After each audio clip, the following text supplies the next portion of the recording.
ตอนนี้ข้าพเจ้าจะนำพาทุกท่านมาฮู้จักกับเหือสวงหลวงพระบางที่มีเอกลักษณ์เฉพาะตัวจะเป็นแนวใดติดตามเบิ่งพร้อมกันเหือสวงหลวงพระบางมีเอกลักษณ์และจุดพิเศษเฉพาะที่เป็นการอนุรักษ์รักษามูลมรดกของหลวงพระบางไว้โดยแท้บุญทรงเหือเดือน9ห่อเข่าประดับดินที่นครหลวงพระบางแขวงหลวงพระบางจะได้จัดขึ้นในวันที่11กันยายน2026นี้ซึ่งจะมีเหือประเพณีจำนวน19ลำเข้าร่วมแข่งขันพิเศษแม่นมีรางวัลที่มอบให้เหือสวงที่รักษาฮีตของประเพณีวัฒนธรรมโครงสร้างรูปแบบต่างๆของหลวงพระบางไว้สมบูรณ์ที่สุดนี่ถือเป็นรางวัลที่เป็นสิ่งกระตุกสุกโย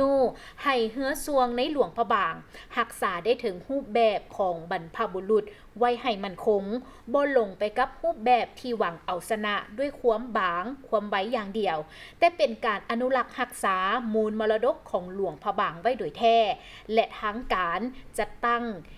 ก็ได้ส่งเสริมให้เป็นเอกลักษณ์ของหลวงพระบางด้วยดีตลอดมา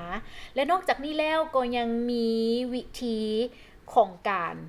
หย่มเหือของสีพายที่เป็นจุดพิเศษดึงดูดแขกต่างดาวเท่าต่างเมืองเข้ามาท่องเที่ยวหลวงพระบางเมืองมรดกโลกได้หลายขึ้นตื่ม